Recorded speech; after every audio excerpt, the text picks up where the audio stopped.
Hello, bonjour. Aujourd'hui, on va parler d'un couple célèbre, un couple mythique, celui de Jackie Kennedy et du président Kennedy, John F. Kennedy, John Fitzgerald Kennedy. On nous présente toujours ce couple comme le couple idéal, le couple parfait, le couple dont tout le monde rêve être, le couple présidentiel exemplaire. En fait, ce qu'on a fini par découvrir, c'est que derrière toute cette image de beauté, d'élégance, se cachait beaucoup de douleur, beaucoup de souffrance. Souffrance notamment pour la première dame, l'ex-première dame Jackie Kennedy, qui est une femme aussi élégante qui puisse être, mais en même temps qui était une femme trompée par son mari, qui ne se gênait pas d'avoir des conquêtes, des conquêtes aux yeux de tous, au vu au-dessus de tous, devant son nez. Elle ne pouvait rien y faire. C'était l'époque qui voulait ça. La femme qui était trompée devait la fermer, car ce serait mal vu de se plaindre comme ça en public, et aussi ce serait très embarrassant, surtout dans la société dans laquelle ils évoluaient. On rappelle que John F. Fitzgerald venait d'une famille très fortunée, pareil pour Jackie Kennedy, mais un peu moins fortuné que celui-ci. Donc,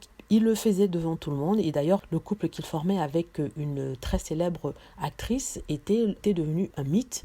On parle de John F. Kennedy et de Marilyn Monroe, et c'est tellement su qu'elle lui a chanté un joyeux anniversaire en pleine télé. Tout le monde le savait, tout le monde savait qu'il y avait quelque chose qui se passait entre eux, et tout le monde avait pitié pour Jacqueline Kennedy, parce que c'était une humiliation d'avoir comme ça la maîtresse de votre mari, qui semble être plus sensuelle, plus jolie aussi, chanter une chanson au vu au-dessus de tous, devant tout le monde, millions d'Américains. Donc elle gardait le sourire crispé, mais sourire quand même. C'était une sorte d'affront que faisait Marilyn Monroe à John F. Kennedy en lui disant: écoute, je veux que tu sois à moi, je veux que tu viennes avec moi, mais malheureusement il ne le pouvait pas.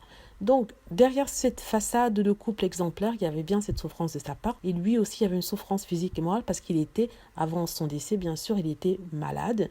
Il prenait certains médicaments pour éliminer la douleur. En même temps, je crois qu'il avait une maladie. Il était un addict au sexe, on va dire. Il aimait la bonne chair et il ne s'en privait pas. C'était peut-être le comportement masculin accepté à l'époque, qui ne l'est plus trop aujourd'hui, c'est possible. C'est d'ailleurs peut-être pour ça qu'elle avait baissé les bras, Jacqueline Kennedy avait baissé les bras, et que quand il n'était plus là, il a fallu refaire sa vie. Elle s'est bien vengée. C'est mon interprétation des choses. Je sais ce que vous en pensez. Ce qui est assez étonnant, c'est qu'elle était considérée comme l'une des femmes les plus belles au monde, mais malgré tout, il la trompait. Comme quoi, la beauté ne vous met pas à l'abri du souci marital, de la tromperie, du cocufiage, mais la beauté vous permet juste peut-être d'avoir l'homme, mais le garder, c'est tout autre chose. Ça, c'est pour les fans du couple mythique John F. Kennedy et Jacqueline Kennedy, pour vous montrer que souvent on nous montre comme ça quelque chose en faisant passer ça pour l'idéal à atteindre, mais en fait derrière il se cache quelque chose d'autre. Je me rappelle toujours de la phrase: tout ce qui brille n'est pas de l'or, et c'est vrai, dans ce cas-là, c'était vrai. Voilà, j'espère que vous avez aimé la vidéo. N'hésitez pas à cliquer sur like si c'est le cas, à vous abonner pour plus de vidéos et à cliquer sur la petite cloche afin d'être averti lorsque je poste une nouvelle vidéo. Merci.